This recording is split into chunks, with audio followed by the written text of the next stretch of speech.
دین جو خود ساختہ ہے، اور حضرت عیسیٰ کو چھوڑ کے جو انہوں نے اختیار کیا ہے ان کی تربیت ان کے نفس نے کی ہے، اور ہماری مسجد کے حوالے سے تربیت محمد عربی نے کی ہے۔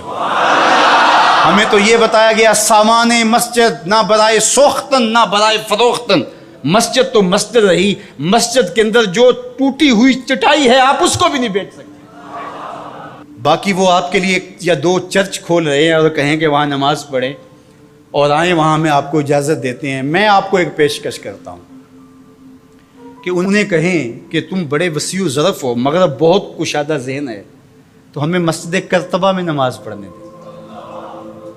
مسجد کرتبہ میں جو مسلمانوں کی بنائی ہوئی ہے، 10 مربع کلومیٹر پر پھیلی ہوئی وہ مسجد، اس کے باغات، اس کے احاطے، اس کے متعلقات اگر شامل کریں، حمام شامل کریں تو 10 مربع کلومیٹر پر وہ مسجد تھی، اور 1400 ستونوں پر پھیلی ہوئی مسجد کا حال۔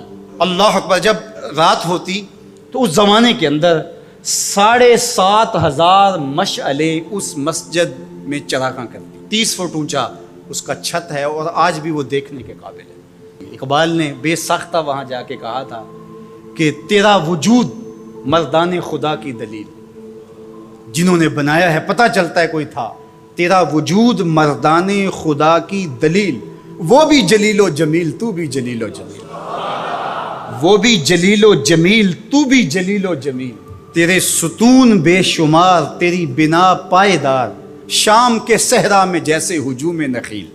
تو وہ مسلمانوں نے بنائی ہوئی، 800 سال مسلمانوں نے اندلس میں حکمرانی کی، اب وہ مسجد مسلمانوں کی تعمیر کرتا وہاں موجود ہے اور گرجا گھر میں تبدیل کر دی گئی ہے۔ 2008 میں مقامی مسلمانوں نے پوپ کو درخواست دی کہ جس رواداری کی، مذہبی رواداری کی آپ بات کرتے ہیں، اس رواداری کو قائم کرنے کے لیے ایسا کیا جائے کہ ہمیں بھی اس مسجد میں نماز پڑھنے کی اجازت دی جائے۔ یہاں گرجا گھر ہے، تصویریں لگی ہوئی ہیں، اور وہ آ کے عبادت کرتے ہیں عیسائی، تو ہم بھی ایک گوشے میں عبادت کر لیا کریں۔ مغرب جس رواداری کا پرچار کرتا ہے اس کا عملی ظہور ہو جائے، لیکن پذیرائی نہیں بخشی گئی۔ کہاں گئے وسیع و ظرف؟ تم کہتے ہو گرجوں میں نماز پڑھنے دیتے ہیں، تو وہاں 2 رکعت پڑھ کے دیکھا۔ 2011 میں اللہ نے توفیق دی تو مجھے شوق تھا کہ میں مسجد کرتبہ دیکھوں، بچپن سے پڑھتے آئے، مسجد کرتبہ کی یادیں خیالوں میں نقش تھی۔ تو جب میں وہاں پہنچا تو وہ دروازے پہ بتا دیتے ہیں کہ یہاں نماز کی اجازت نہیں ہے، تو اب وہ مسجد جہاں قدم قدم پہ اہل علم اور اولیاء کی پیشانیوں اور سجدوں کے نشان موجود ہیں، اب مجھے تو گوارا نہ ہوا کہ میں جوتا پہن کے جاؤں، تو میں نے جوتا اتار کے ایک سمت رکھ دیا اور مسجد میں داخل ہوا۔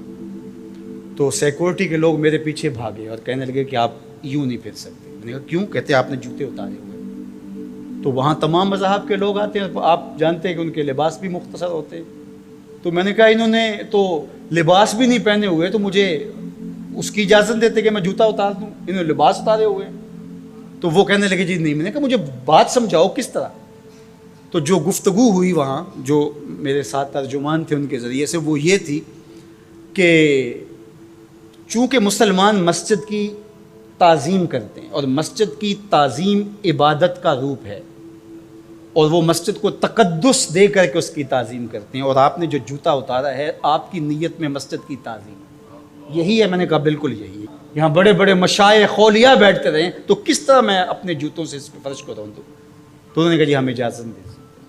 تو ان سے بہت کہا، لیکن وہ کہنے لگے یہ ہو ہی نہیں سکتا، تو ہم ساری مسجد نہیں دیکھ سکے اور واپس آ گئے۔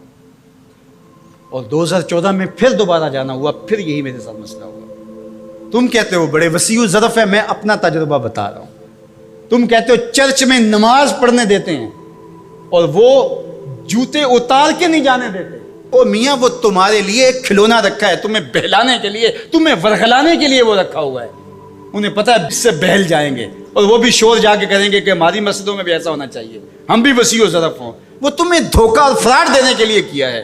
اقبال نے کہا تھا اندروں تاریخ تر از چنگیز، یہ بظاہر میٹھے میٹھے لگتے ہیں لیکن ان کا اندر چنگیز سے بھی زیادہ تاریخ ہے۔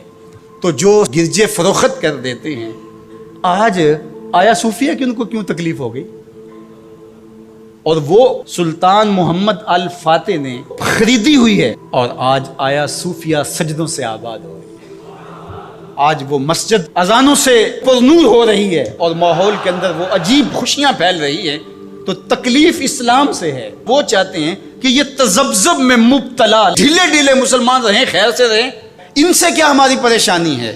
مجھ کو پریشانی ہے تو اس امت سے ہے، اشک سحرگاہی سے جو ظالم کرتے ہیں۔ تو آج آیا صوفیہ تکلیف کا سبب اس لیے بن گیا کہ یہ جو تحریک بپا کی گئی تھی وحدت ادیان کی، اور ترکی بھی ایک زمانے میں اس کا مرکز رہا، اور آج یہ ہے کہ وہاں آیا صوفیہ مسجد کی صورت میں بدل رہی ہے۔ لیکن مغرب خوش ہے کہ پاکستان میں مندر بن رہے ہیں، عربستان میں مندر بن رہے ہیں، اور اسرائیل کے ساتھ ہم عربوں کے تعلق کو مضبوط کر رہے ہیں، لیکن یہ تمہارا ادھورا سا خواب ہے جو کبھی پورا نہیں ہوگا، یہ وقتی ہوگا۔ انشاءاللہ وہ وقت دوبارہ آنے والا ہے کہ پوری کائنات پہ جھنڈا میرے حضور کا ہی ہوگا۔ ملیں گے سینہ چاکانے چمن سے سینہ چاک، بزم گل کی ہم نفس باد صبا ہو جائے گی، شبنم افشانی پیدا کرے گی میری سوز و ساز، اس چمن کی ہر کلی درداش نہ ہو جائے گی، آسمان سحر کے نور سے ہوگا آئینہ پوش، ظلمت رات کی سیما پا ہو جائے گی، شب گریز